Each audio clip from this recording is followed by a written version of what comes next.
Hola, muy buenas tardes a todos y todas. Muchas gracias por seguir acompañándonos en las actividades en el marco de la séptima jornada de Sociología 2021, Bifurcaciones Sociales. La siguiente actividad es la presentación del libro Problemas de la Agenda Pública en Baja California, sus instituciones y políticas públicas. Para iniciar la actividad, presento al comentarista del libro, que es el doctor Jaime Olivera Hernández, que es doctor y maestro en estudios socioculturales por el Instituto de Investigaciones Culturales, Museo de la UABC y licenciado en Sociología por la Universidad Autónoma Metropolitana Xochimilco. Actualmente es candidato del Sistema Nacional de Investigadores SNI y cuenta con el perfil PRODEP. Es profesor investigador de tiempo completo y coordinador de la licenciatura en Sociología de la Facultad de Ciencias Humanas. Sus líneas de investigación son narrativas de violencia y estudios socioculturales, y su trabajo está enfocado a la interpretación de la violencia relacionada al tráfico de drogas ilegalizadas y la violencia patriarcal. Es además colaborador del cuerpo académico Culturas Contemporáneas y Discursividades de la UABC y miembro de la Red Internacional de Investigación Violencia, Cultura y Conflicto. También es miembro de la Cátedra UNESCO Transformaciones Económicas y Sociales relacionadas con el problema internacional de las drogas desde 2008 hasta la fecha. Doctor Jaime, le cedo la palabra. Muchas gracias, Iván, por esta presentación. Gracias por la invitación que me realizaron a presentar este libro, ¿sí? El cuerpo académico que presenta este texto. Gracias a la doctora Elsa Hernández también, quien está organizando estas jornadas, esta séptima jornada de Sociología de la Facultad de Ciencias Humanas de la UABC. Entonces, bueno, el libro que tengo el agrado de presentar y comentar esta tarde tiene por título Problemas de la Agenda Pública en Baja California, sus instituciones y políticas públicas. Este libro fue coordinado por el doctor Gerardo Hernández, el doctor Ignacio López Sandoval, la doctora Elvia Oralia Villegas Olivar y la doctora Marina del Pilar Olmeda García. Ha sido editado por la Universidad Autónoma de Baja California y propiamente el Instituto de Investigaciones Sociales de esta misma universidad, apenas en el año pasado, 2020, resultando, me parece, un producto reciente, lo que le hace ser una obra de consulta obligada para los estudiosos de estos temas a los que el libro refiere. También quiero comentarles que, bueno, la coordinación editorial estuvo a cargo del doctor Gerardo Hernández. La fotografía de portada, que, híjole, me hubiera gustado a ver si en una posibilidad presentar la portada. Es una fotografía de la doctora Zulia Orozco, muy interesante, ¿no? Que nos muestra un panorama, me parece que es de la ciudad de Tijuana, donde aparece una calle y bueno, todo el panorama de una colonia.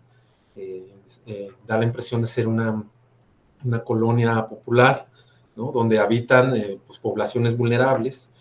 Y bueno, el diseño de portada y formación corrió a cargo de Irma Martínez Hidalgo y el cuidado editorial de Fernando Cruz. El libro fue dictaminado por pares externos, lo cual garantiza la calidad de los 12 escritos o textos que aparecen en él y que son resultado de investigaciones tanto de investigadoras como de investigadores de la UABC, así como de la Universidad Autónoma Metropolitana, de la Unidad de Coajimalpa y del Instituto Belisario Domínguez del Senado de la República.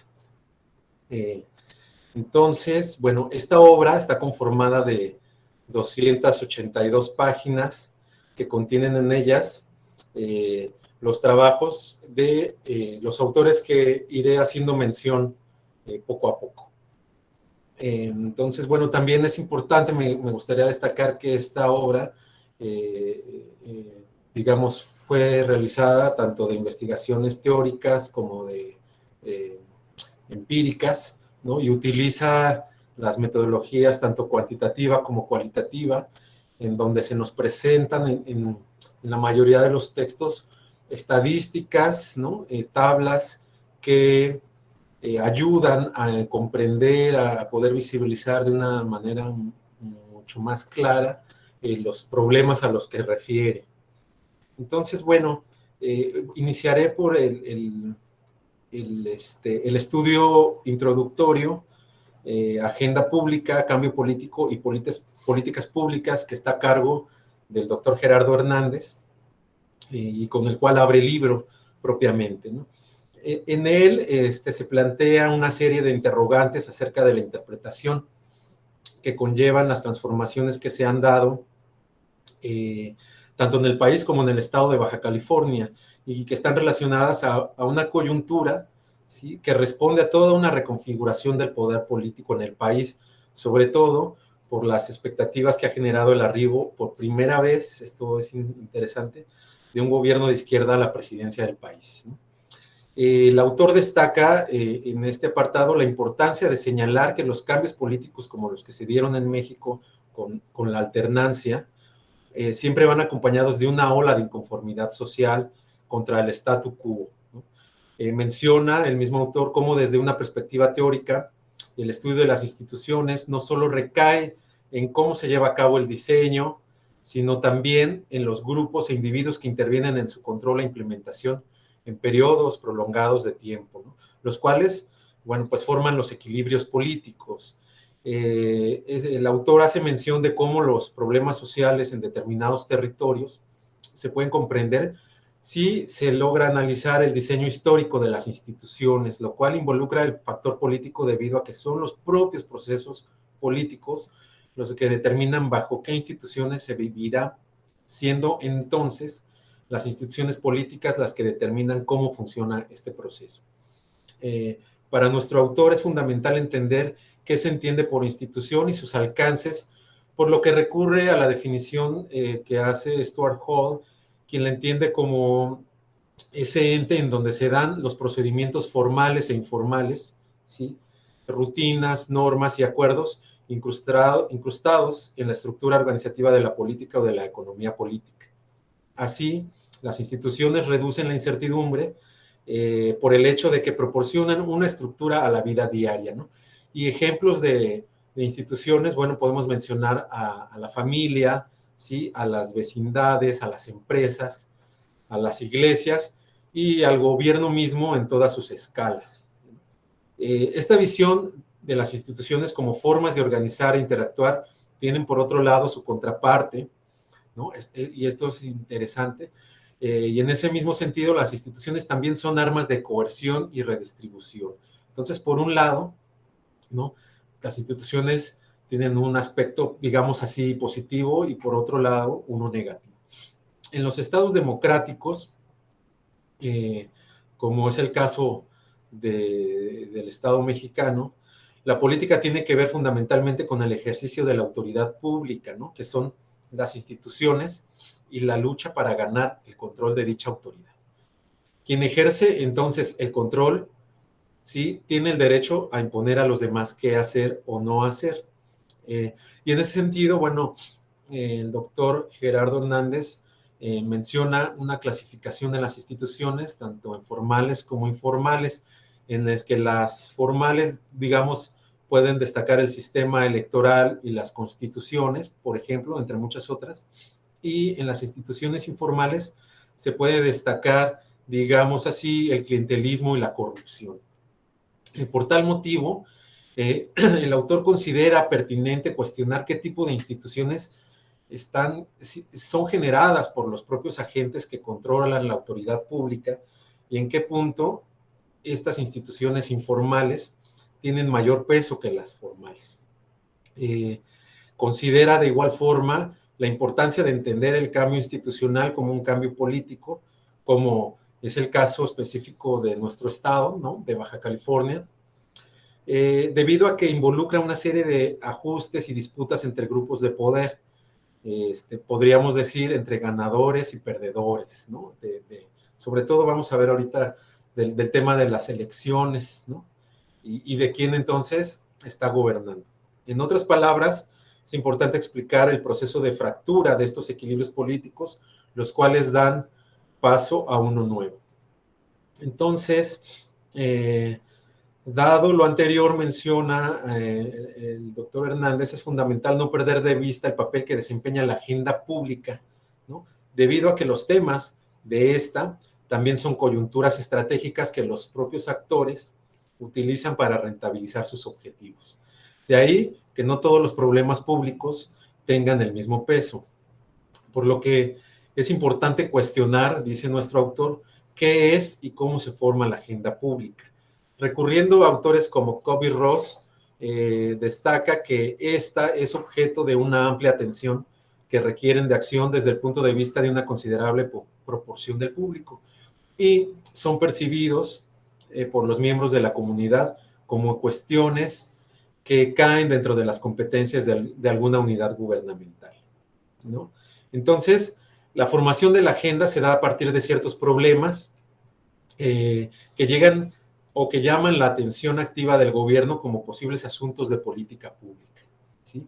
Es imperativo entonces no dejar de lado la relación que hay entre agenda pública, por un lado, y políticas públicas por el otro, debido a que la primera tiene un papel determinante en el diseño de las segundas, y sobre todo, considerando que no son fenómenos que pueden, digamos, entenderse o ejecutarse con enfoques unilaterales, ¿sí? Debido, entre otras cosas, a que toda política pública implica por naturaleza aspectos políticos, económicos, administrativos y culturales que requieren de una visión multidisciplinaria. Entonces, al ser así multidisciplinaria, hay una pregunta, ¿no? Que plantea el autor y que tiene que ver con cómo conceptualizar la política pública. Entonces, bueno, eso por un lado. Por otro, en el terreno empírico, se citan algunos ejemplos para algunos actores donde puede ser benéfica la regularización. Me estoy refiriendo a un ejemplo, ¿no? de este terreno que tiene que ver con algo que está muy presente el día de hoy, que tiene que ver con la regularización, por ejemplo, de los autos provenientes del extranjero, ¿no? Lo que se conoce como los autos chocolates, y que recientemente, bueno, el presidente Andrés Manuel López Obrador, bueno, acaba de mencionar que ya se va a realizar toda pues una relación de registro de estos autos, ¿no? Bueno, no obstante, para otros actores involucrados, esta medida puede ser motivo de un incremento de la inseguridad pública, ¿no? El que estos autos permanezcan sin registro, debido a que incluso el mismo gobierno federal considera que algunos criminales podrían usarlos para cometer delitos, y ante la falta de registro y control, ¿no? Resultaría un incentivo para evadir el castigo. Entonces, bueno, en el caso de Baja California, como entidad fronteriza, se destaca que se caracteriza por un dinamismo económico industrial generador de empleo, ¿sí? Donde, por ejemplo, en 2018 la generación de empleo formal fue de un 131%, ubicándose en el segundo lugar con menor pobreza laboral, ¿no? En el país. Asimismo, pese a tener una disminución, la tasa promedio anual de crecimiento económico está por encima del crecimiento nacional desde el periodo 2015-2018, lo cual significa que, digamos, se ha dado del 6.9%, y esto, bueno, con datos que destaca del INEGI y de México, cómo vamos, ¿no? Entonces, bueno, todo esto convergen, en este contexto converge una serie de problemáticas, como son las que engloban la mayoría de estos capítulos del libro, como son la inseguridad y el crecimiento económico, ¿no? Que, según estas investigaciones, ocupan más recursos, espacio y tiempo en la agenda pública que otras, ¿no? Que otras problemáticas, lo cual no significa que sean menos importantes para entender y explicar el desarrollo de la sociedad. Entonces, así, inseguridad y crecimiento económico parecen ser los grandes temas de la agenda pública en el Estado, lo que nos hace pensar, o que se puede entender por la estrecha relación que hay entre estas dos variables, ¿no? Entonces, bueno, es importante recalcar que esta serie de problemáticas expuestas es parte de las consecuencias no intencionadas, ¿sí?, del éxito del equilibrio institucional con el cual la entidad fronteriza ha funcionado durante un periodo prolongado de tiempo. Mientras se observan indicadores que muestran que el Estado es un candidato potencial para encontrar oportunidades de desarrollo laboral y profesional, ¿sí?, también están presentes, desde otro lado, la falta de equilibrio entre demandas ciudadanas que buscan mejorar la calidad de vida y la respuesta de los actores involucrados en el diseño de las políticas públicas. Entonces, bueno, nada más por mencionar, esto es, digamos, apartado introductorio, bueno, es el contexto que sirve para poder comprender los siguientes capítulos, ¿no? Baja California, entonces, de acuerdo a la encuesta nacional de adicciones 2016-2017, se encuentra entre los 4 estados, junto con Sinaloa, Nayarit y Colima, que más consumen metanfetaminas, ¿no? Entonces, aquí se destaca, por ejemplo, otra de estas problemáticas, que es el consumo de drogas ilegales, ¿no? Que es muy elevado. También, bueno, Baja California, junto con Chihuahua, Zacatecas, Guanajuato, Querétaro, Colima, Guerrero y Quintana Roo, es uno de los estados con mayor cantidad de jóvenes asesinados, ¿no? Esto también es otra de las problemáticas que tenemos en nuestra entidad. Sin embargo, bueno, es importante señalar, ¿no?, que el hecho de que se plasmen estos problemas no quiere decir que no haya respuesta por parte de los gobiernos, tanto estatal como municipales. Pero esto lleva a nuestro autor a hacer algunas preguntas, como son: ¿por qué han fallado las políticas en Baja California? ¿No? Si es una cuestión de diseño y capacidades institucionales, ¿acaso? O si el estado actual de los problemas mencionados tiene relación con el equilibrio político con el que se ha delineado la creación de la agenda pública en Baja California durante el proceso histórico reciente, ¿sí? Entonces me parece que son interrogantes muy, muy interesantes y necesarias para el estudio de estas problemáticas, ¿no? Entonces, bueno, este libro parte del hecho de buscar posicionar en la discusión que existe una serie de problemáticas sociales que necesitan de una mayor presencia y prioridad en la agenda pública del Estado. Y el objetivo de este texto, de este libro, es dar cuenta que el estado actual de los problemas que aquejan tanto el desarrollo social, económico y político de nuestro Estado están relacionados directamente con la manera en que se ha diseñado la agenda pública durante un periodo determinado en la historia reciente de la entidad, ¿no? Entonces, bueno, en esta obra, en este libro, se resalta, ¿no?, algunos temas que van desde el medio ambiente, la vivienda, la migración, la economía, los grupos políticos, la salud pública, ¿no?, tan presente este tema hoy en día con el tema de la pandemia, el tema de la seguridad, ¿no?, y los procesos políticos. Aunque, bueno, además de todos estos, es evidente que hay un gran número de problemáticas que quedan al margen, pero que, a pesar de ser torales para alcanzar niveles óptimos de convivencia y desarrollo,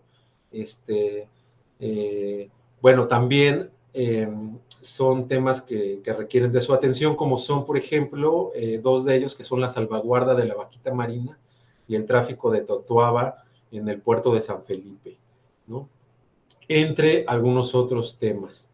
Entonces, bueno, en ese sentido, quisiera entonces pasar al siguiente capítulo, a comentar el capítulo que continúa, que sería entonces el capítulo 1 de este libro, y en el cual el doctor Ignacio López Sandoval titula su capítulo como El efecto AMLO en los resultados electorales de Baja California, ¿sí?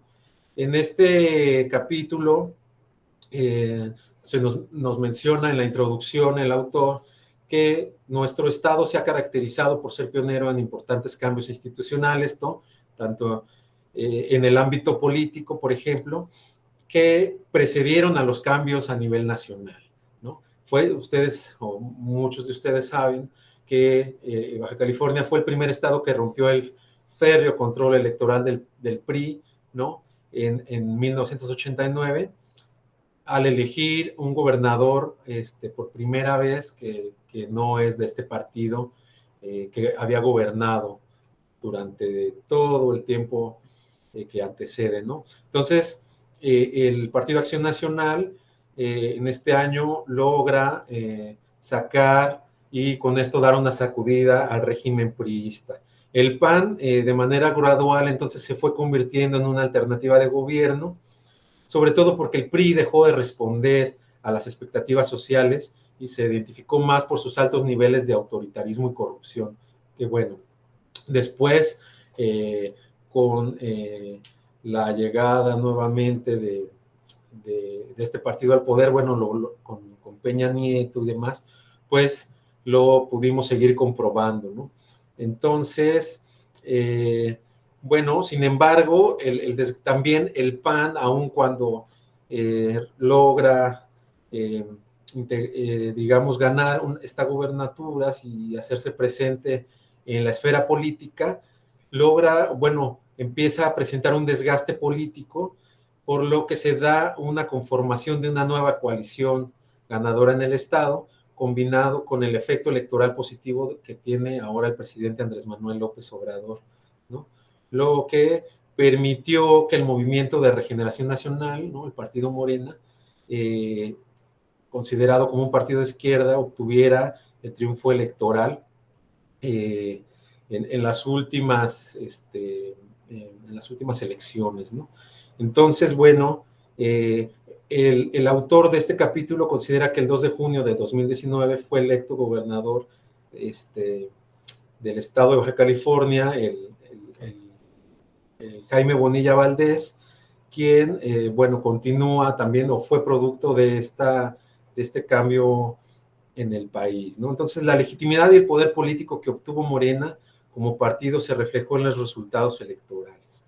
El objetivo que pretende con este capítulo nuestro autor es identificar el efecto AMLO en los resultados electorales de Baja California en el año 2019 y lo hace mediante una revisión histórica, ¿sí?, de los resultados electorales del Estado que van desde el año 2000 hasta el 2019. Lo que pretende con ello identificar el número de votos por partidos y por tipo de elección con la finalidad de determinar algunas de las posibles tendencias electorales que permitieron el triunfo de Morena en el Estado. Entonces, el capítulo está organizado en dos apartados, en donde en el primero se describen los resultados de las elecciones para presidentes, senadores y diputados federales en los 5 municipios del estado de Baja California, ¿no?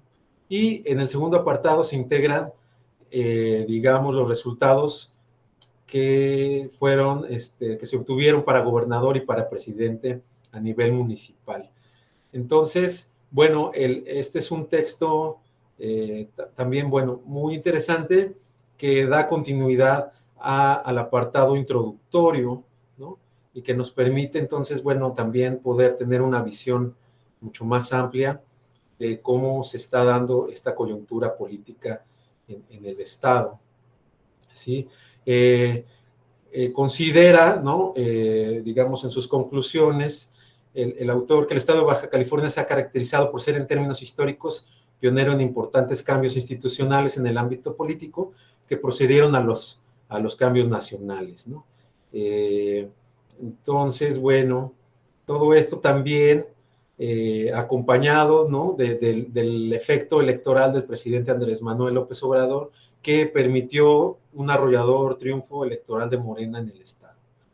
Sí, entonces, bueno, en el capítulo 2, titulado de la paridad en candidaturas a la paridad en el gobierno, la reconfiguración del poder político en Baja California, la maestra Lorena Vázquez Correa nos presenta en su texto el análisis del impacto de la reforma constitucional de paridad de género en la configuración del poder político entre hombres y mujeres en México.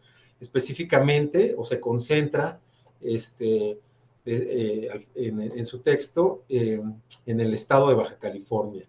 La autora argumenta, además, que un tema ineludible de la agenda pública en la entidad tiene que ver con las reformas necesarias para adecuar la legislación estatal con la reforma federal, así como su correcta implementación para que la mitad de los cargos de decisión en los poderes ejecutivo, legislativo, judicial, así como en organismos autónomos y en pueblos y comunidades indígenas sean para mujeres. Entonces, en su texto, la autora divide en 3 apartados este tema, en donde destaca en el primero de ellos, hace una descripción sobre la reforma constitucional y los cargos en los que incide en el poder ejecutivo, legislativo, judicial, así como en los organismos autónomos y comunidades indígenas. En un segundo apartado se analiza la inclusión de mujeres en los cargos de decisión como resultado del proceso electoral del 2018-2019 en el Estado. Y en el tercer apartado de su capítulo se plantean algunos desafíos que se han identificado y que será necesario vencer para hacer efectiva la reforma constitucional de paridad de género en la entidad, ¿no? Un tema que está ahí pendiente. Por ejemplo, la autora nos muestra cómo históricamente la inclusión de mujeres en los cargos de decisión de los órganos autónomos ha sido baja, ¿no? Y menciona que este rezago se debe a que los nombramientos que realizan los poderes ejecutivo y legislativo obedecen a criterios y voluntades políticas que por sí mismas reproducen condiciones de desigualdad estructural entre los géneros. Por otro lado, en los municipios, menciona la autora, las mujeres han ocupado los cargos en una proporción de 30-70 respecto de los hombres, esto en el periodo que va desde 1995 hasta el año 2019.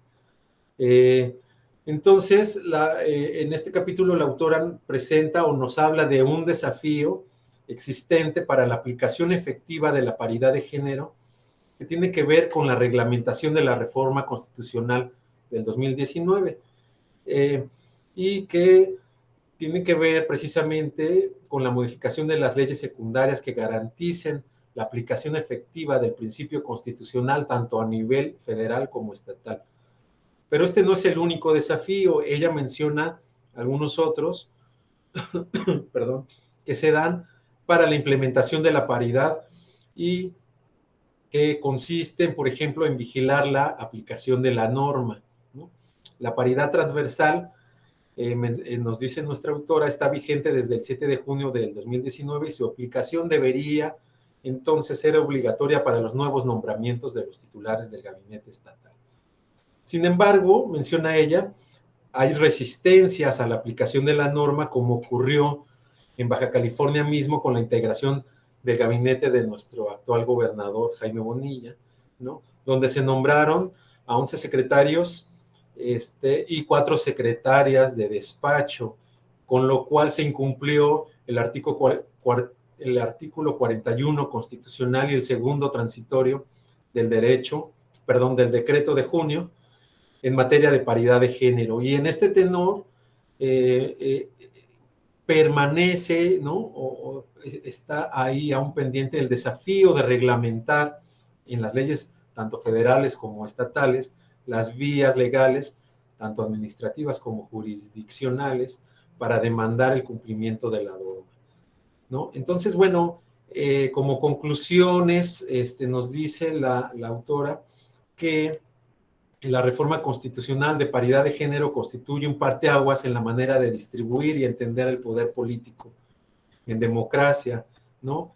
La cual es un precedente en el mundo al adoptar mecanismos formales para avanzar hacia la igualdad sustantiva entre hombres y mujeres y hacia la construcción de una democracia paritaria, ¿no? Entonces, bueno, también nos menciona que otro elemento, ¿sí?, de la agenda será la creación de catálogos de autoridades indígenas y los criterios para acreditar la pertenencia a dichos pueblos para estar en posibilidad de cumplir el mandato de aplicación de paridad conforme a sus normas aplicables.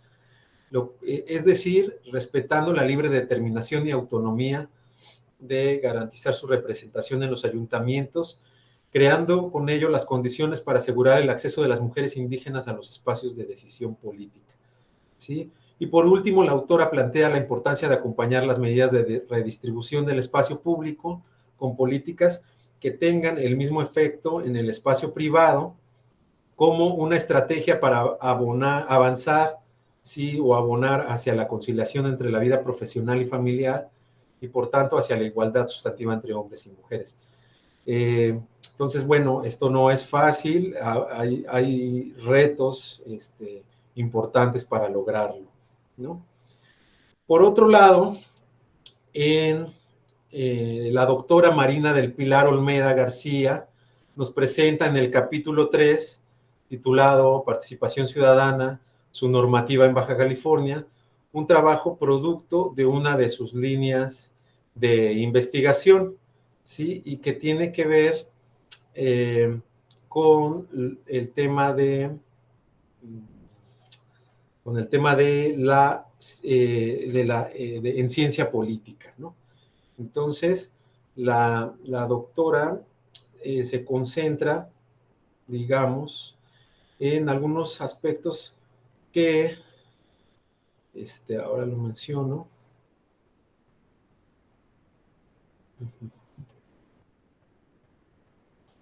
Ok.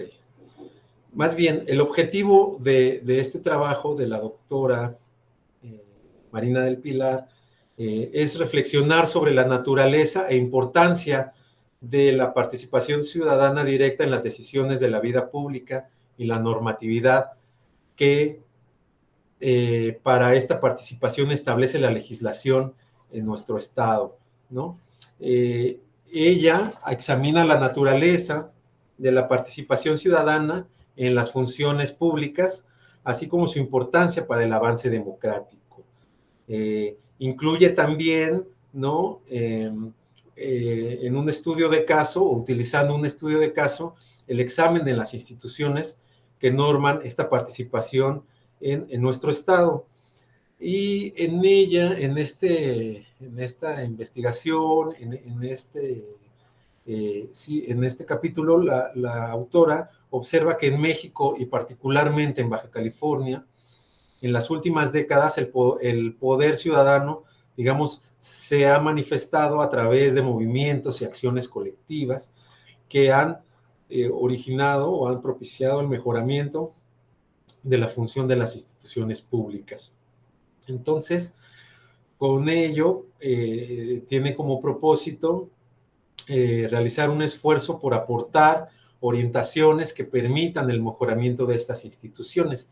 Y la autora parte de una hipótesis, la cual menciona ella, se requiere mejorar las condiciones que posibilitan la participación ciudadana como un elemento vigoroso, ¿no? Para el mejoramiento de las funciones públicas. Entonces, bueno, también otro punto que destaca la autora es la participación, ¿no? Entender que la participación directa del gobernado es indispensable para la representación efectiva en las sociedades democráticas, ¿sí? La participación, menciona ella, ¿sí? Es la que se materializa, ¿no? Podemos visibilizarla a través del sufragio para la elección de los órganos de gobierno, por lo que se requiere hacer presente, dice ella, otras formas de participación mediante instrumentos en los que la sociedad civil pueda acceder, ¿sí? De manera directa a la toma de decisiones públicas. Entonces, bueno, entre estos mecanismos se mencionan en su capítulo el referéndum, el plebiscito, la iniciativa popular y la revocación de mandato, ¿no? Temas que también tenemos muy presentes con el discurso de nuestro presidente, ¿no? Pues Manuel López Obrador. Entonces, bueno, La autora entonces hace todo en su capítulo, puntualiza cuáles son estas formas de participación ciudadana, ¿sí? Como las que he mencionado, para, digamos, llegar a algunas conclusiones en las que va a destacar, ¿sí?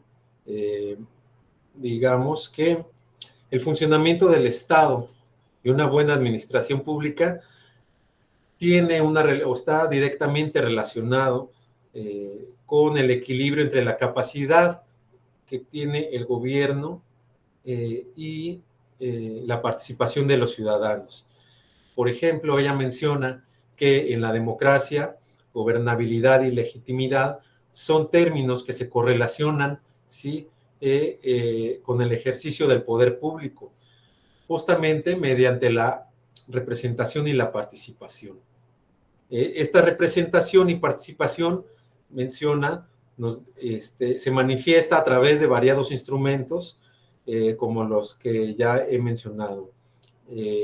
Entonces también dice la autora que actualmente, ¿no?, en el presente, el desarrollo democrático ha permitido que los gobernantes dejen la condición de jefe supremo y asuman la condición de servidor público. Digamos, puesto que fue elegido representante del Estado para servir con apego a los límites que el derecho le establece, ¿no? Entonces, bueno, también nos menciona que el avance democrático permite que el ciudadano deje la condición de súbdito y asuma el carácter de sujeto activo que exige cuentas, ¿no?, que demanda transparencia, que opina y que participa, y que en última instancia tiene, digamos, algunas vías de acción directa en la toma de decisiones. Sin embargo, también menciona otro ámbito que es el elemento ético. Nos dice que la acción ciudadana exige una postura de los particulares frente al poder que conlleva una actitud ética. Entonces, la actitud política, dice la doctora Marina del Pilar, tiene como perspectiva la coordinación con el poder, y la actitud ética está referida a la visión moral, ¿sí? Entonces, bueno, en el capítulo 4, el capítulo 4 de este libro, la doctora Zulia Orozco, por su parte, nos presenta en su capítulo titulado Agenda de Seguridad, los retos presentes en Baja California, un panorama desalentador en cuanto a la inseguridad pública en el estado, ¿no? Entonces, bueno, la doctora Orozco nos menciona que, entre muchas otras cuestiones, nuestro estado se ha caracterizado durante las últimas 2 décadas por números muy elevados de violencia, entre las que destacan la violencia homicida, ¿no? Por ejemplo, y ella se concentra en los municipios tanto de Tijuana como de Mexicali, donde se ha dado recurrentemente una crisis de inseguridad, ¿no? Desde los años 90, por ejemplo. Ella menciona que si bien en el último año se ha dado una disminución del 10% en los homicidios dolosos en Tijuana, la ciudad, ¿no?, aún está lejos de alcanzar el contexto de paz que se requiere. Así también menciona que en Mexicali permanece un alza de esta violencia, ¿no? Un elemento clave que ha potencializado la violencia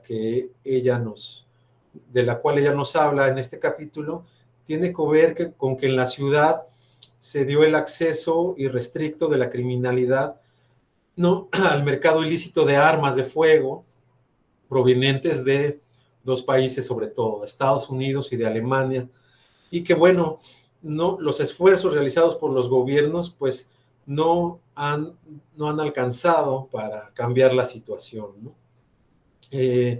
Nos menciona nuestra autora, ¿sí?, que la violencia delictiva no puede comprenderse sin tomar en consideración algunos otros factores, como son, por ejemplo, el contexto socioeconómico, la impunidad, la corrupción política o la fragilidad institucional.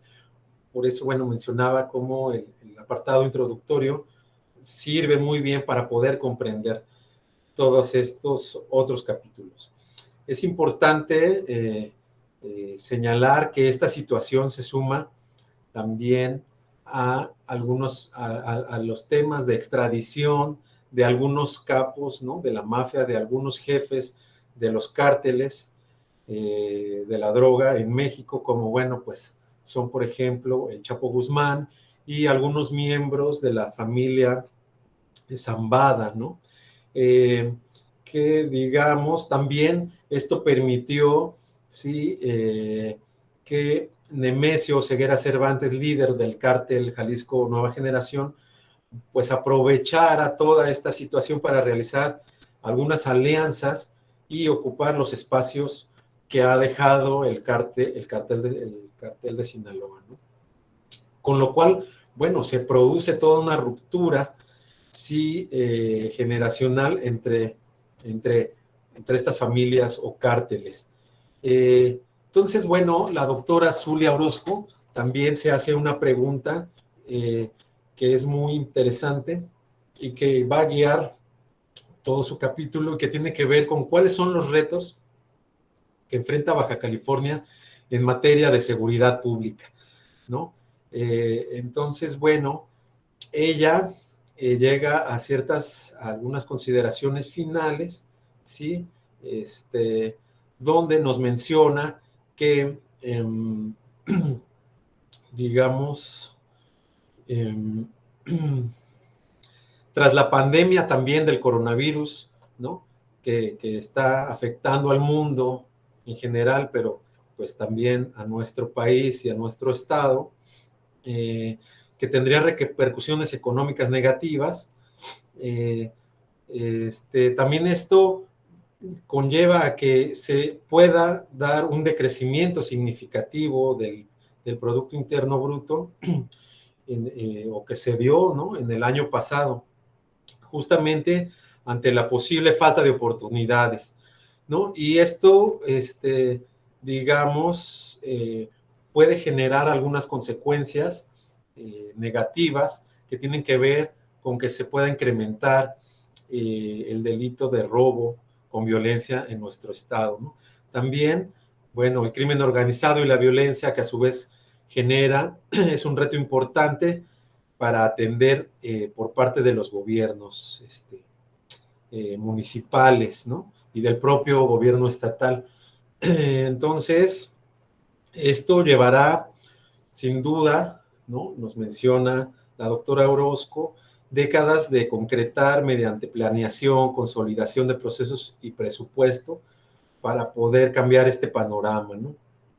Y esto genera, digamos, otras interrogantes también, donde se pregunta ella cómo mitigar el alcance de la seguridad nacional en la ciudadanía, cómo estructurar un servicio profesional de carrera en la policía, qué problemáticas sustantivas resolverá específicamente la política en relación con los militares, ¿no? Preguntas, todas ellas provocadoras que nos dejan, digamos, reflexionando, ¿sí? Por otra parte, en el capítulo,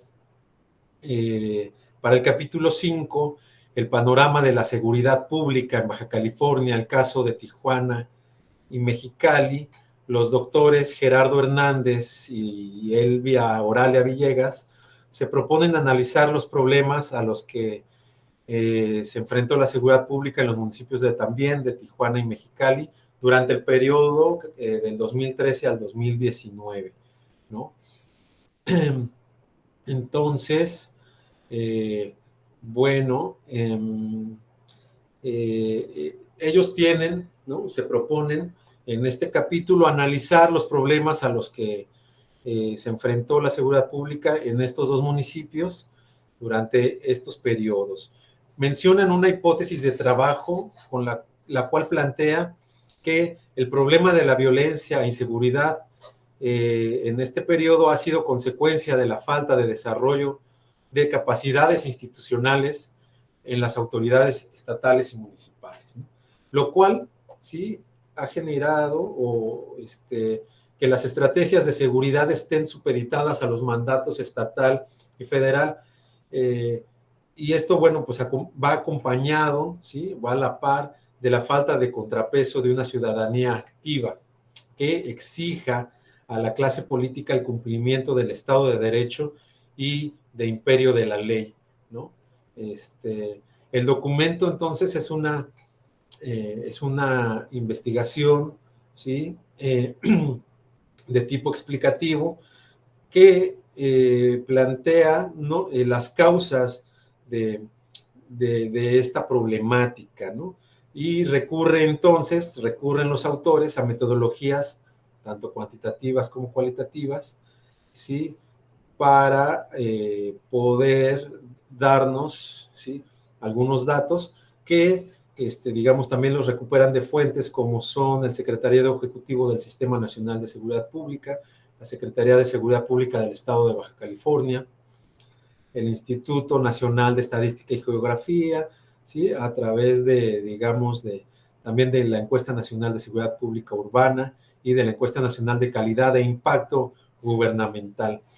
Entonces, bueno, ellos dividen el capítulo en 4 apartados, donde destacan en el primero de ellos la discusión teórica conceptual sobre las capacidades institucionales en los gobiernos y el impacto que tiene en la instrumentación de políticas públicas. En el segundo apartado, los autores exponen el estado actual de la seguridad pública de nuestro estado, sobre todo en los municipios de Mexicali y Tijuana, explicando con ello las fallas en las capacidades institucionales y las causas de las intermitencias en las cifras, ¿sí? De violencia e inseguridad. En el tercer apartado, consideran, ¿no? O más bien realizan un análisis prospectivo de los principales retos a los que se enfrentan estos dos municipios, sobre todo para hacer frente al tema de la violencia y la inseguridad. Y en el último apartado, digamos, presentan sus conclusiones. ¿No? Por ejemplo, mencionan ellos que la falta de desarrollo, ya decían hace un momento, de capacidades institucionales, ha ocasionado que en estos municipios se tengan problemas también, ¿no? De contaminación ambiental, falta de desarrollo urbano, demanda y abandono de vivienda, falta de infraestructura, entre muchos otros, ¿no? Y también mencionan cómo en las administraciones municipales están caracterizadas por la falta de desarrollo y de capacidades institucionales que han impactado de manera negativa en la atención a estos problemas. Entonces, bueno, también se concentran por ahí ¿no? A través de unas tablas, nos mencionan las características de estas, ¿no? De la Guardia Nacional, de la Policía Estatal, Municipal y también de las fiscalías y procuradurías, ¿no? Entonces, bueno, es un texto interesante donde, digamos, concluyen diciendo que estas capacidades institucionales son determinantes en el éxito o fracaso de las políticas públicas, ¿sí? Que, digamos, han estado enfocadas para contener la criminalidad al interior de estos dos municipios, sobre todo, ¿no? Nos mencionan también que las nuevas normativas son la Guardia Nacional, con las cuales se busca atender desde sus propias visiones el mismo problema, ¿no? Entonces aquí hay una paradoja en todo esto. También, ¿no? Se consideran que la ciudadanía se encuentra en corresponsabilidad con el sector público o incluso con el sistema democrático, ¿sí? Entonces, bueno, para los autores es necesario que se apueste, ¿sí? En el fortalecimiento de estas capacidades institucionales que, digamos, pueden partir de una eficiente recolección de basura, por ejemplo, ¿no? Del alumbrado público, de un mejoramiento en el alumbrado público, en el bacheo de las calles, que por cierto, ¿no? El presidente Andrés Manuel López Obrador mencionó que con esta nueva regulación de los autos chocolate, el dinero captado de ahí se va a utilizar para el mejoramiento de los baches en toda la zona fronteriza, ¿no? Pero también dirigidos al combate a la corrupción y la legislación de leyes y reglamentos para todos los grupos existentes en la sociedad. Entonces, bueno, ellos terminan diciendo que es un trabajo de arriba hacia abajo y no como se pretende regularmente, que sea de abajo hacia arriba. Entonces, en su participación, el doctor Sergio Capito propone en el capítulo 6 la investigación de los delitos y las policías, una tarea pendiente para el nuevo gobierno de Baja California. ¿Sí? Nos menciona que es un tema trascendente que está presente en la agenda pública de nuestro país, donde también hace mención de la importancia de poner atención a la delincuencia y a la inseguridad pública, ¿sí? Entonces, en este texto, el doctor Capito nos menciona cómo un tema o estos temas trascendentes presentes en la agenda pública, pues justamente estos, ¿no? El de la delincuencia y de la inseguridad pública, donde se puede identificar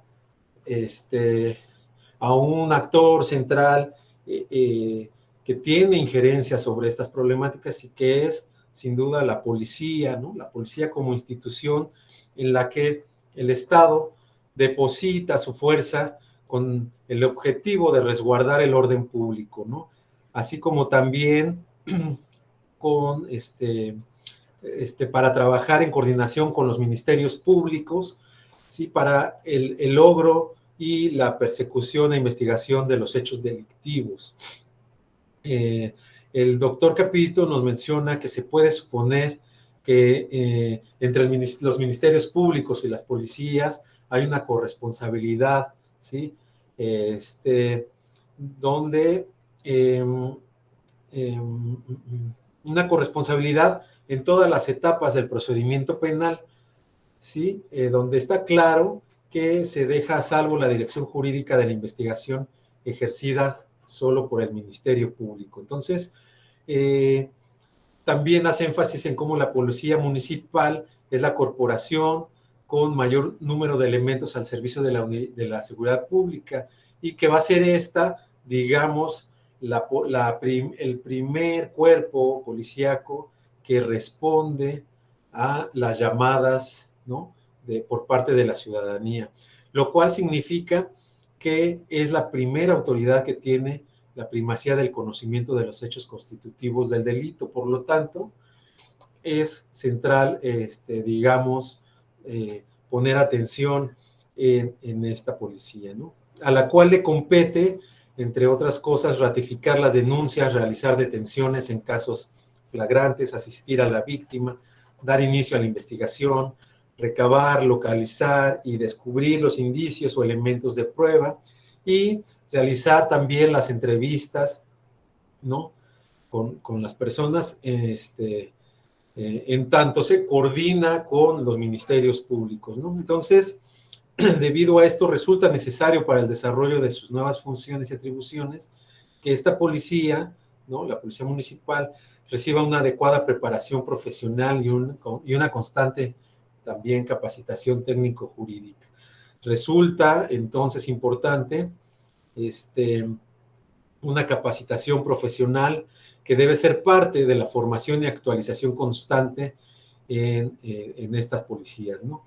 Entonces, bueno, en este trabajo, producto de una investigación que realizó el doctor Capito, Capito en el estado de Baja California, se analiza, digamos, desde una perspectiva política y jurídica, toda la problemática actual de las policías, ¿no? Donde se toma como referencia a esta policía municipal como resultado de las nuevas atribuciones derivadas de las reformas constitucionales, ya decíamos, como primer respondiente dentro del marco de la investigación de los delitos, ¿no? Entonces, Por tal motivo, la investigación parte de un estudio general de la situación de la policía en México, ¿sí? Y el doctor Capito realiza a su vez un enfoque en el análisis de nuestro estado y a través de una metodología de los métodos históricos y analíticos, así como de los deductivo e inductivo, realiza pues el análisis de su investigación. Él se centra en 3 ejes temáticos, donde en el primero de ellos se identifican los conceptos fundamentales para este trabajo y se revisan los antecedentes históricos de la policía en México.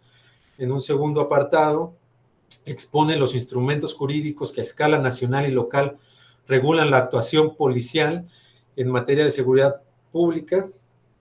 Y en el tercer eje, el doctor Capito analiza la situación actual de la práctica policial en su función como primeros respondientes, ¿no? Esto en relación con el tema de las políticas públicas establecidas en esta materia. Y por último, pues bueno, él finaliza con algunas conclusiones, ¿sí? Que, digamos, en las cuales destaca que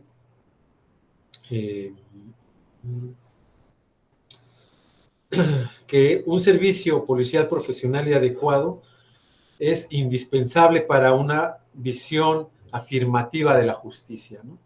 Es importante, entonces, nos dice nuestro autor, reflexionar que la investigación en el proceso penal es una función fundamental, por lo que la coordinación interinstitucional, ya decíamos, entre ministerios públicos y policías, debe realizarse de manera armónica, ¿sí?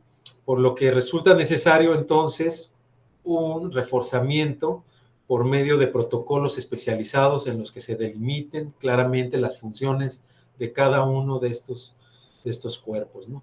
También nos menciona en estas conclusiones que es necesario y urgente la preparación y capacitación técnica adecuada de las instituciones policiales, puesto que esto implica, por un lado, un buen desarrollo operativo en la ejecución de las funciones policiales y, por otro, que repercuta en una efectiva función de seguridad pública. Entonces, la seguridad pública del Estado de Baja California implica un gran reto para el nuevo gobierno en el sentido de lograr que los ciudadanos bajacalifornianos confíen nuevamente en sus instituciones, algo que por ahora no ocurre, ¿no? Y que realmente se investiguen y persigan los delitos, que se capaciten y se fortalezcan las instituciones policiales, y sobre todo que se garantice la seguridad pública, ¿no? Tan necesaria en este tiempo. Por otro lado, para el capítulo 7, titulado La economía de Baja California a través de sus gobiernos, la doctora Erika García Meneses realiza una investigación sobre cómo en la actualidad el ambiente de bonanza que caracterizaba a Baja California ha dejado de ser percibido, ¿no? Entre otras cosas, debido a que el bienestar de sus ciudadanos ha menguado, ¿no? Se ha deteriorado. Nuestra autora, en ese sentido, plantea que el comportamiento de la economía de Baja California mediante el seguimiento de los principales indicadores estadísticos, ¿no? que nos permiten conocer el desempeño de las políticas económicas durante diferentes periodos, y dentro de los cuales destacan el papel de la planeación pública para la frontera y el Estado, van a ser importantes, ¿no? También el comercio, la dinámica del empleo y la inversión.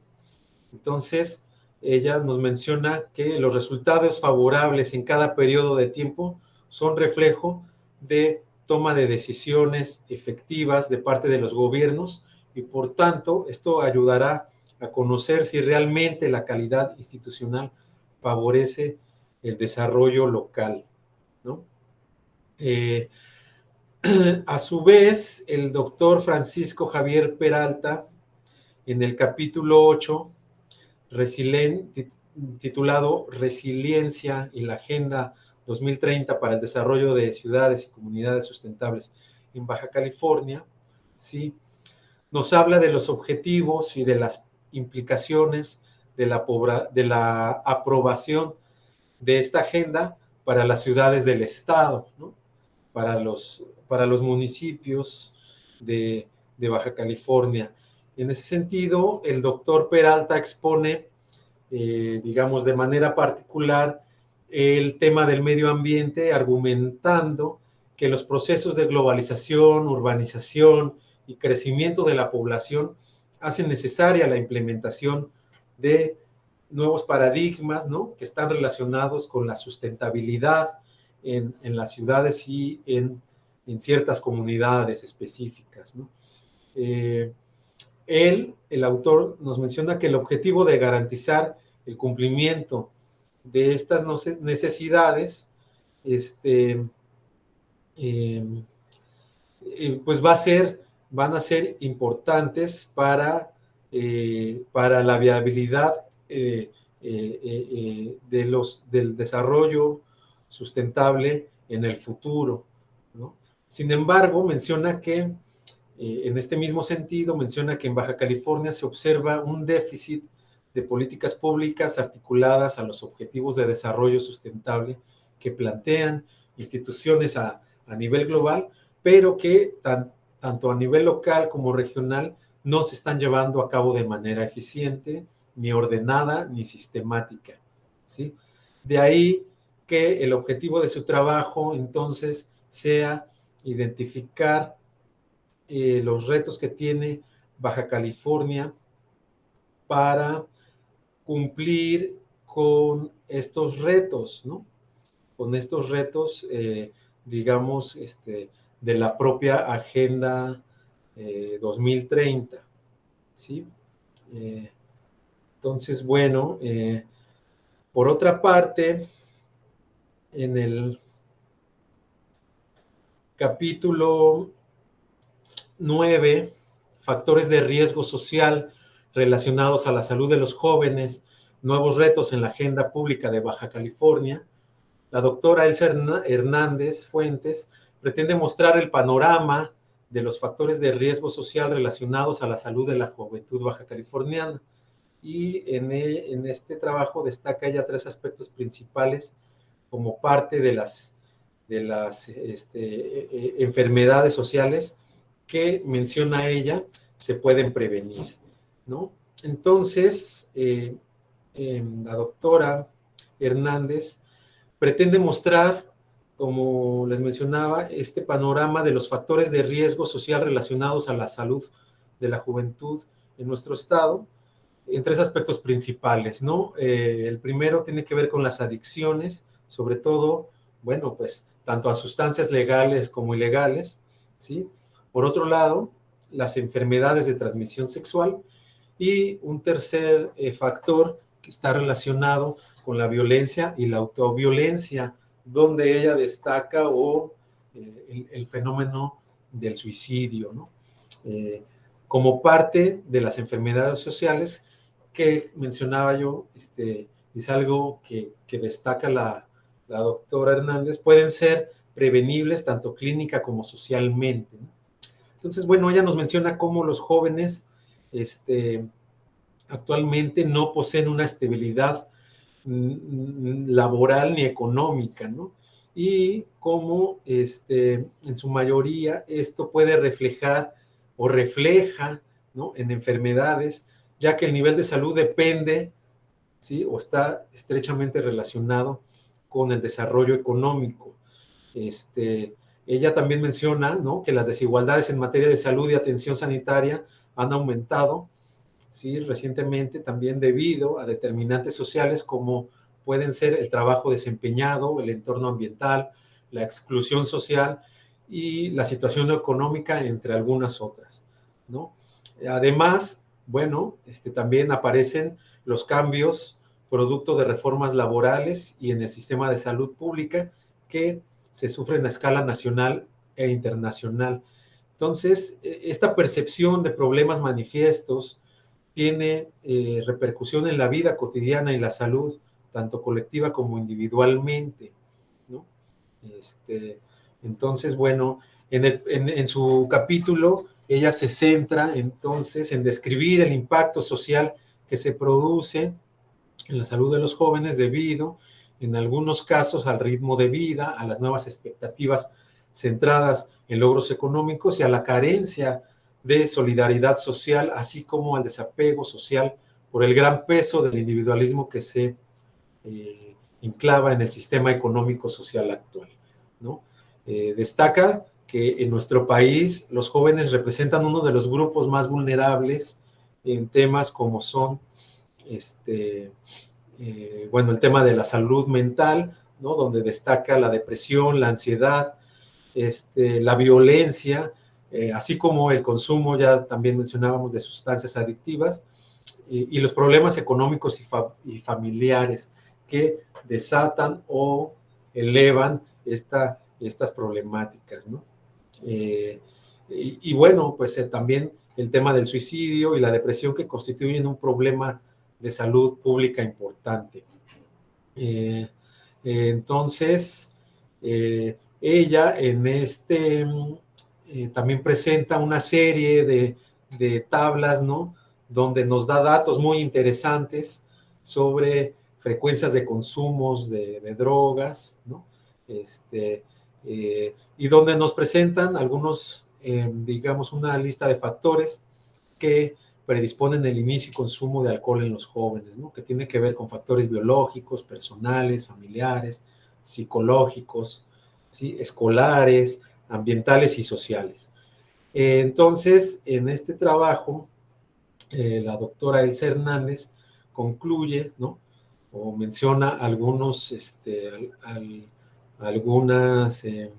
consideraciones finales muy interesantes, donde nos dice que las políticas públicas deben incluir como medio de difusión las redes virtuales, ¿no? Que puesto que las actitudes de los jóvenes hacia el consumo de sustancias legales o ilegales están determinadas en gran medida por el conjunto de creencias sobre las consecuencias que provocan dichas sustancias, ¿sí? Y la evaluación que realizan los propios jóvenes sobre estas, ¿no? Y sobre las consecuencias. Entonces también menciona ella estas nuevas formas de socialización que tienen consecuencias en la construcción de los lugares, en la forma de relacionarnos con los otros en la calle y en los ámbitos privado e íntimos, ¿no? Los jóvenes, entonces, menciona la doctora Hernández, han sido víctimas de otras pandemias, además de la pandemia actual de salud, como son, digamos, las pandemias de depresión y ansiedad, ¿no? También un aspecto que representa un reto a tomarse en cuenta en la nueva normalidad y que afectará a quienes, digamos, hayan sobrevivido al COVID-19, ¿no? También, por otro lado, menciona a las ciudades y los espacios públicos como parte esencial de las nuevas crisis de salud, ¿no? Estos espacios, bajo el esquema de la nueva normalidad, cobran relevancia y marcan diferencias al reforzar la desigualdad, ya sea por el déficit en la provisión de servicios públicos urbanos o por las áreas segregadas especialmente que cortan la conectividad física con el resto de la ciudad, limitando de esta manera la sociabilidad, ¿no? Entonces, bueno, además, sumado a esto, las condiciones precarias de vivienda en zonas marginadas obliga a la exposición al riesgo de contraer algunas enfermedades, ¿sí? También otro elemento importante es la incertidumbre. Nos menciona nuestra autora que en tiempos actuales hay un cierto miedo, ¿no? Un temor al paso del tiempo, a la obsolescencia, a la devaluación de la propia experiencia y a sus implicaciones en la relación con los otros, ¿no? Hay un temor a algo que es imposible, que no suceda y según el caso, ¿no? Bueno, pues nos puede traer fragilidad en la salud, riesgo de incapacidad, pérdida de roles y así como pérdida del trabajo. La incertidumbre, entonces, por la pandemia causada por este virus ha generado diversas actitudes, por un lado positivas, ¿sí? Premiando o admirando al personal que labora en los servicios públicos, pero por otro lado, ¿no? Desde un punto de vista negativo, agradeciendo y discriminando al mismo personal sanitario por los mismos motivos, ¿no? Entonces, bueno, eso es con el capítulo 9. Me voy a apurar. En el doctor Manuel Zabaleta Suárez, ¿no? Quien es colega de mi alma mater, de la UAM Xochimilco, profundiza en el capítulo 10, diagnóstico de la necesidad de vivienda en Baja California, retos en la formulación de políticas públicas, ¿sí? Profundiza sobre algunos derechos inalienables del ser humano, como son el acceso a una alimentación diaria, ¿sí? El acceso a servicios básicos de salud, el acceso a la educación, al empleo, así como el acceso a la vivienda en el Estado. Entonces él destaca este último tema, ¿no? Para nuestro autor, tener acceso a una vivienda, nos dice, ya no puede considerarse como una necesidad, sino debe ser considerado como un factor que contribuya a propiciar desarrollo económico y social en la región, ¿no? Por tal motivo, dice el doctor Zabaleta, es indispensable contar con un diagnóstico sistemático sobre la situación que guarda el sector el sector de la vivienda en Baja California, para de esta manera poder contrastar la forma en cómo este sector puede representar un pilar para propiciar crecimiento económico y social en nuestro estado, ¿sí? Y bueno, en el último capítulo, el capítulo 11, titulado La migración en la agenda de gobierno en Baja California, el doctor David Rocha Romero nos habla de este tema tan presente, ¿no? Tan actual y visible en la frontera norte de nuestro país como es el de la migración. Un tema, dice el doctor Rocha, un tema que representa uno de los mayores retos para la agenda pública, ¿no? Entonces, David Rocha arguye que la criminalización de la migración indocumentada en Estados Unidos, ¿no? En nuestro país vecino, ha provocado efectos negativos en nuestro país, ya que concentra espacios de origen, tránsito, destino, retorno, espera y expulsión cada vez más notorios, ¿no? Todos estos, bueno, pues de migrantes, ¿no? De personas que están en movilidad. Así, entonces, nos muestra también el doctor Rocha cómo los deportados y solicitantes de asilo llegan a Baja California, ¿sí? Convirtiéndola en ese sentido, digamos así, en una caja de resonancia en donde se amplifican los problemas de la migración, retando con esto al gobierno y a organizaciones promigrantes para poder atenderlos y entenderlos, ¿no? Entonces, nuestro autor analiza, por lo tanto, utilizando argumentos teóricos como empíricos, ¿sí? A través del uso de entrevistas con diversos actores que están involucrados en este tema, cuándo y cómo contribuyen a transformar la migración en un asunto público, ¿sí? Y cómo, también cuándo y cómo introducirlo a la agenda de gobierno y atenderlo por medio de leyes políticas públicas. Entonces, el doctor Rocha Romero, ¿sí? Nos dice que esta problemática en la que él se centra, desborda, ¿sí? A los esfuerzos, las violaciones a los derechos de los migrantes y cómo estas violaciones se incrementan a cada instante, por lo que nos dice aún queda mucho por hacer.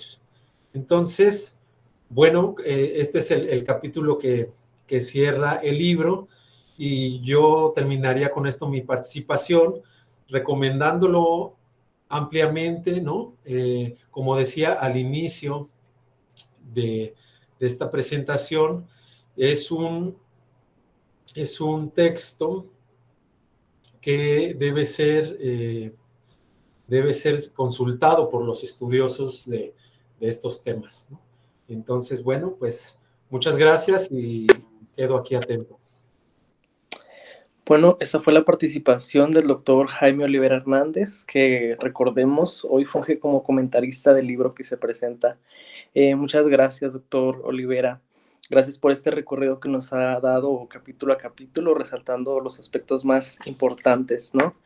A continuación, seguimos con la participación de los coordinadores y autores e iniciamos con el doctor Gerardo Hernández Hernández.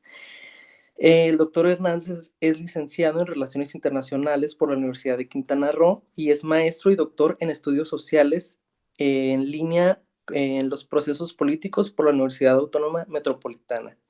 Es investigador del Instituto de Investigaciones Sociales de la Universidad Autónoma de Baja California y es miembro del Sistema Nacional de Investigadores del CONACYT nivel 1 y tiene perfil PRODEP. Sus líneas de investigación son seguridad pública, políticas públicas e instituciones políticas. Le cedo la palabra, doctor Hernández.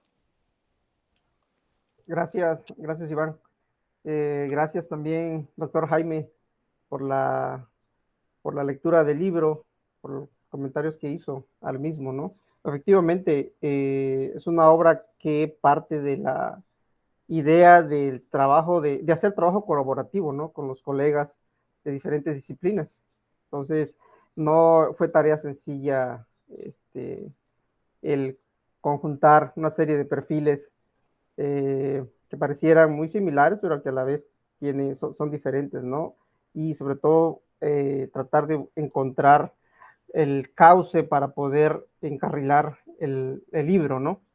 En este caso, creo que fue bastante pertinente lo del tema del cambio político que se llevó en la entidad, como el parteaguas para poder llevar a cabo el inicio del proyecto. El proyecto que, pues, como ya mencionó, ¿no? Está a cargo de varios académicos y colegas, ¿no? de la universidad.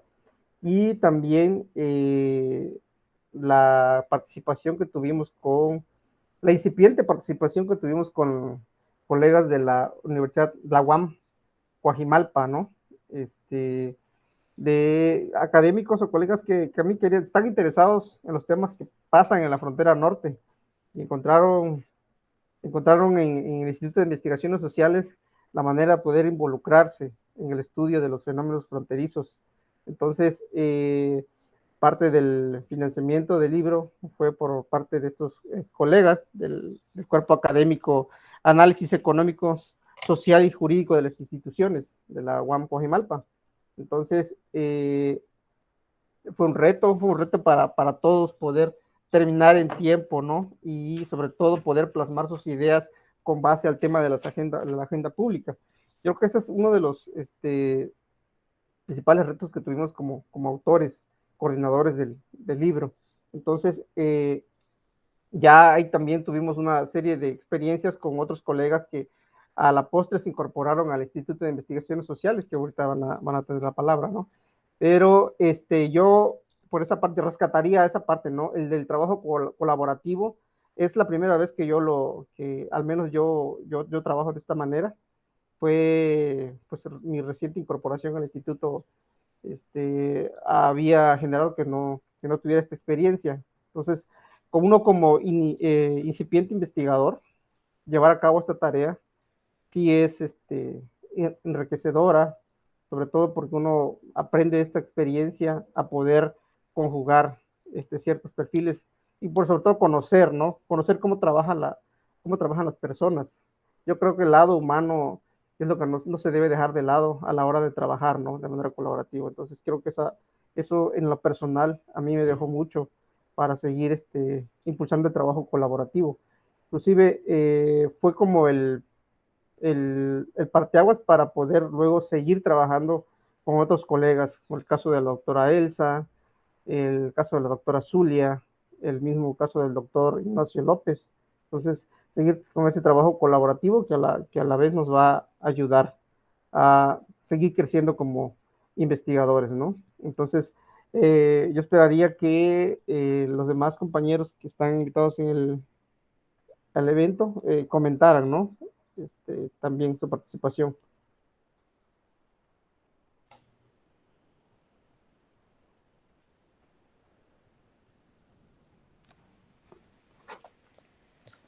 Muchas gracias, doctor Hernández. Entonces, en esa línea seguiríamos con la doctora Elvia Auralia Villegas Olivar. La doctora Villegas es licenciada en Administración Pública y Ciencias Políticas por la Universidad Autónoma de Baja California. Cuenta con una maestría en Ciencias Sociales Aplicadas y es doctora en Planeación y Desarrollo Sustentable. Desde el año 2003 es investigadora de tiempo completo en el Instituto de Investigaciones Sociales de la UABC. Como investigadora, ha participado en los proyectos Estudios Exploratorios sobre Marginación en Baja California, Caracterización de la Pobreza en Mexicali, la Política Social en Baja California, Desarrollo Regional Proactivo del Noreste, Mexicali Ciudad de Gran Visión, entre otros. Actualmente participa en el proyecto Impactos de la Pandemia COVID-19 en la calidad de la vida de los hogares de la ciudad de Mexicali, Baja California. Ha publicado artículos y capítulos de libros sobre temas de capital social, calidad de vida, pobreza, violencia y seguridad pública. Y es integrante del cuerpo académico Vulnerabilidad Social y Políticas Públicas. Adelante, doctora Villegas. Sí, muy buena tarde a todos los asistentes y pues continuando con el comentario que ya hacía mi compañero Gerardo Hernández con relación a los retos, ¿no? Que para nosotros implicó la elaboración de este libro, pues al igual del trabajo colaborativo, pues también las temáticas tan diversas, ¿no? Que ya se han hecho mención y que el doctor Olivera tan detalladamente pues nos ha estado señalando, ¿no? Temáticas que van desde el punto de vista de lo social, de lo económico, de lo político y cualquier otro, ¿no? Entonces lo que se trataba era de mantener un hilo conductor, ¿no? Que el libro verdaderamente llevase una armonía, ¿no? Entre las diferentes temáticas que como ya vimos, pues son problemáticas que afectan a la sociedad baja californiana en este caso y que algunas de ellas están incluidas en mayor o en menor medida en lo que son las agendas públicas, ¿sí? Entonces, nosotros, ¿qué fue lo que quisimos hacer? Pues tratar de retomar esos temas que resultan más importantes y que son de los más sentidos por parte de la población. Sin duda, el de la seguridad pública fue uno de ellos y ustedes ya pudieron darse cuenta que se le otorgó un espacio bastante considerable con varios capítulos, ¿no? Desde lo que era la caracterización de la incidencia delictiva, las capacidades institucionales, las investigaciones estas que se hacen acerca de los delitos y algunas más, ¿no? Pero sin duda también la parte social era muy importante, ¿no? Y ahí vimos un aspecto muy importante que era tanto la participación de la población, en este caso como lo hizo la doctora Marina del Pilar Olmeda, ¿no?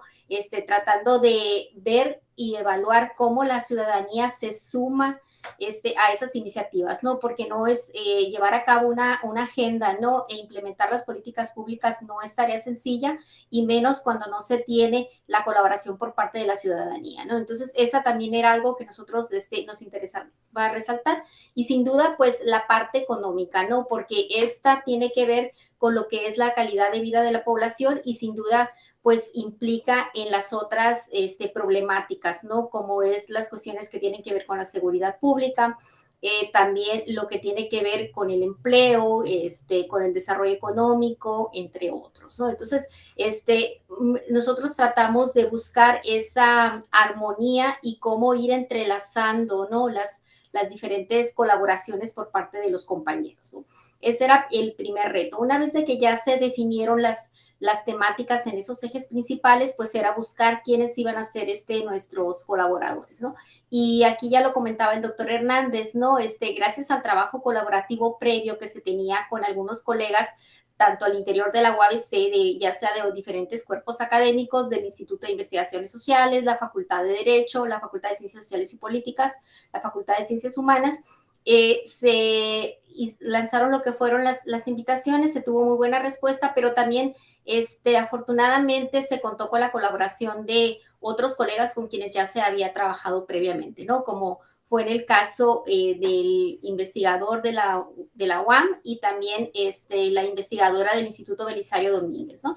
Cabe señalar que en este caso nosotros también quisimos brindar espacio a los recién egresados, ¿no? De los programas doctorales, ¿sí? Como en el caso de la doctora Zulia Orozco, que ella se encontraba en ese momento realizando una estancia postdoctoral, justamente abordando temas que tienen que ver sobre cuestiones de seguridad pública en lo que es la frontera, y afortunadamente se logró una muy buena colaboración que culminó con su incorporación al Instituto de Investigaciones Sociales como investigadora, función que ha venido desarrollando ya desde lo que va del presente año, ¿no? Entonces, afortunadamente se logró en muy buen término, ¿no? Lo que fue la integración de las diferentes colaboraciones. El siguiente paso era el formato, ¿sí? Nosotros teníamos la inquietud de que fuese un libro de que llegara verdaderamente a impactar, ¿sí? No solo a los especialistas en las diferentes temáticas en el ámbito académico, sino que también los funcionarios públicos en las diferentes áreas que acabo de mencionar, pues también tuvieran una herramienta, ¿no? Como ya lo mencionaba el doctor Olivera, se tienen los trabajos con bastante información estadística, con un análisis en ocasiones transversal, en otras longitudinal, pero que sí ofrecen un panorama, ¿no? Que contribuye a la toma de decisiones. Entonces nosotros nos propusimos hacer un libro que fuera de fácil acceso, por lo tanto es un libro en el formato electrónico que ustedes pueden descargar. En un momento vía el chat se les hará llegar el link al cual ustedes pueden descargar este libro.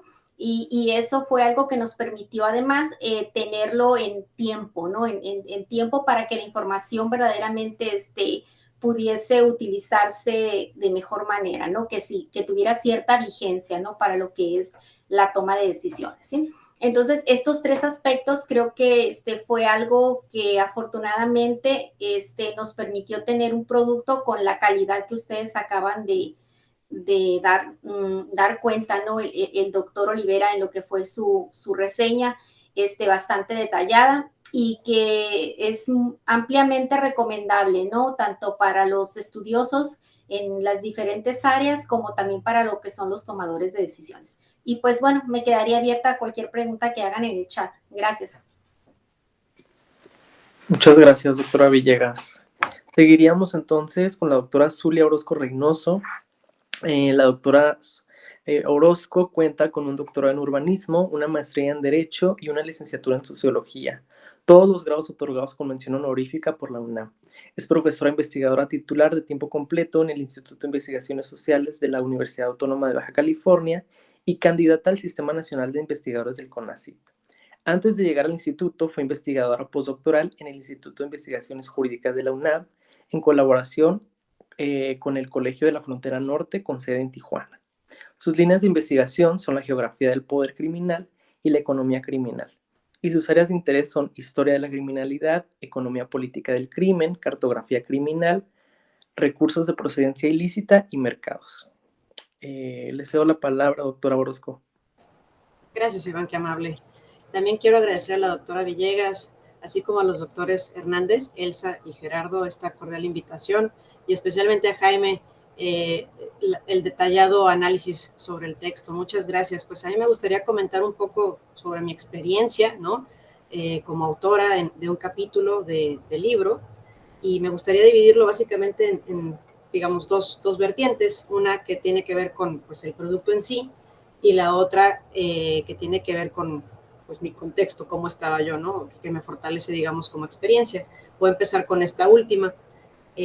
Como bien señaló la doctora Villegas, yo estaba haciendo mi estancia postdoctoral en el Instituto de Investigaciones Jurídicas cuando recibí la cordial invitación del doctor Hernández para participar en este interesante proyecto.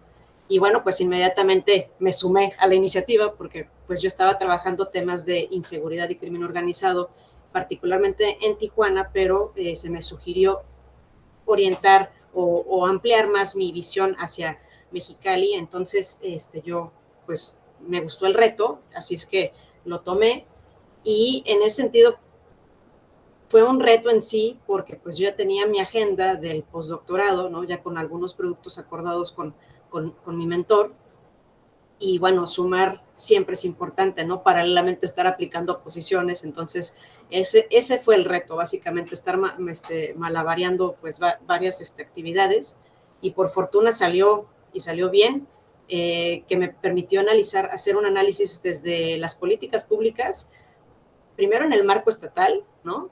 Plan Estatal de Desarrollo, analizar las políticas públicas de seguridad, y hacer un zoom o una focalización aplicado al caso de Tijuana y Mexicali en las últimas 2 administraciones. A su vez, analizando los indicadores que se utilizaron para ver pues los avances o los retrocesos o cualquier situación acorde a la seguridad. Entonces, me parece que pues es un primer ejercicio que yo realizo particularmente en la ciudad de Mexicali. No tengo ni un otro artículo relacionado a seguridad a la ciudad, entonces este fue un primer producto positivo para mí, ¿no?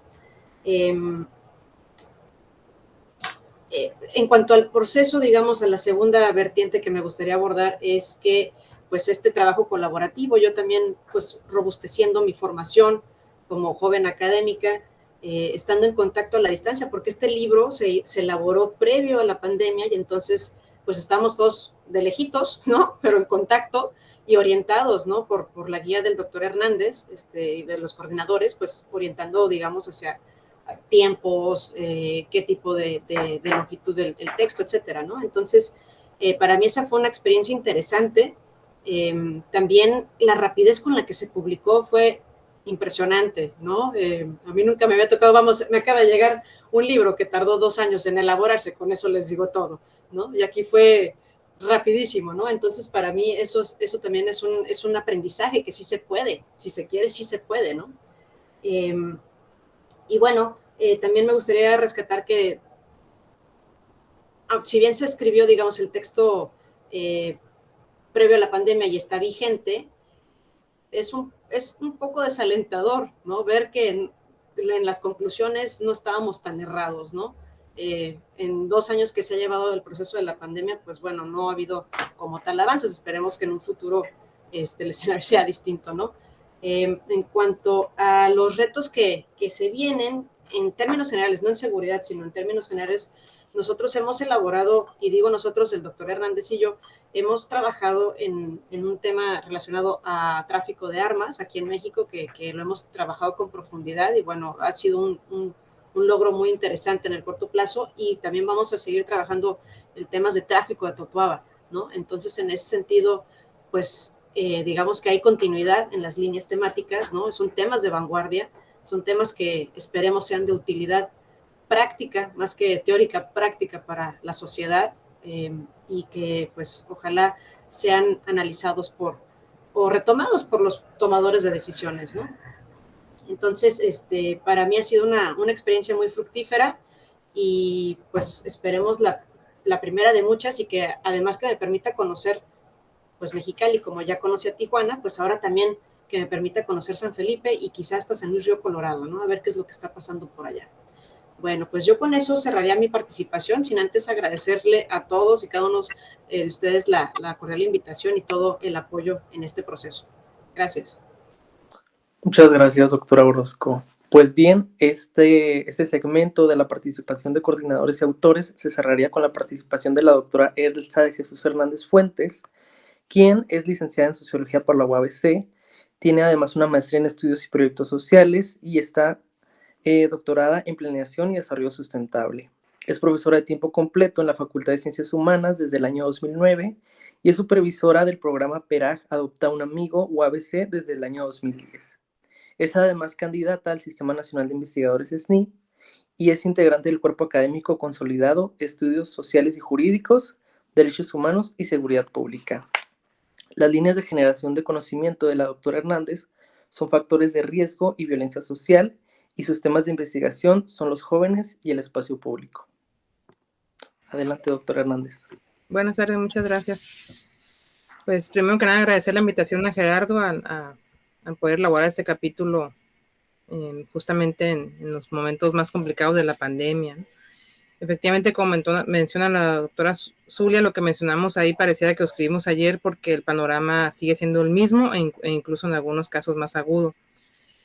Es un libro interesante, como un reconocimiento a nuestra propia zona fronteriza, ¿no? Que estando aquí muchas veces es descuidada por las propias áreas de investigación social, abordadas por otras instituciones, ¿no? Como el Colegio de Frontera Norte o otros centros de investigación, incluso externos o internacionales, y hay poca producción de mente local, fronteriza, de nosotros como gente del área o investigadores sociales, ¿no? Entonces es algo muy importante que aporta este texto.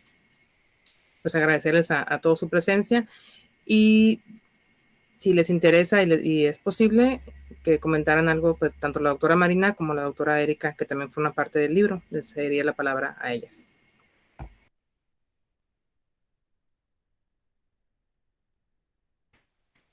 ¿Sí estás por ahí, Erika? Sí, permítanme, voy aquí a poner en un lugar más iluminado.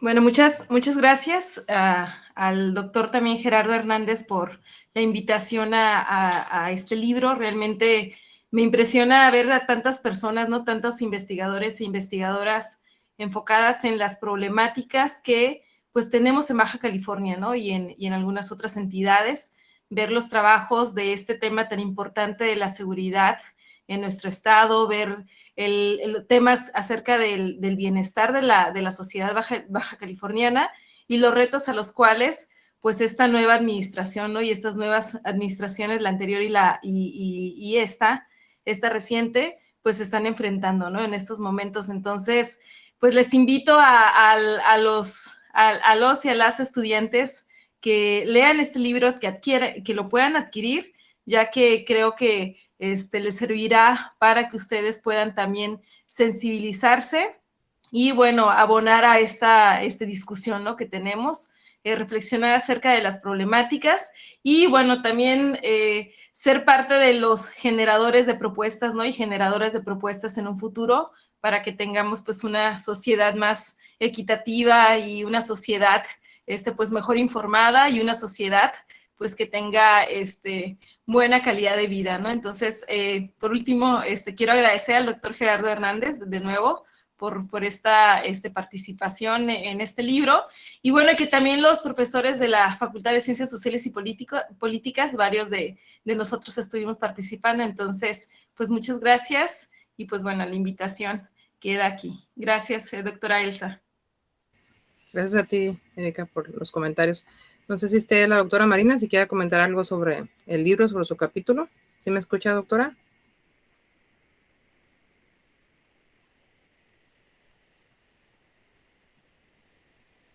Doctora Marina, ¿sí me escucha?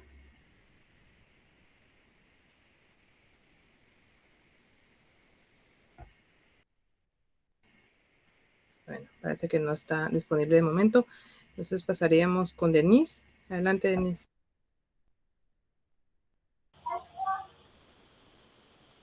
Sí, buena tarde. Pues nada más para agregar ahí mi comentario. Nada más, son temas muy importantes que debemos conocer, a pesar de las dificultades estructurales que determinan muchas de esas problemáticas, pues la participación individual o comunal, así como la incidencia de algunos organismos no gubernamentales, ayudan a ejercer la ciudadanía e intentar alcanzar la democracia dentro de las políticas públicas del Estado. Mis felicitaciones a los coordinadores y a los autores, y si no hay algún otro comentario o pregunta, esa sería mi participación.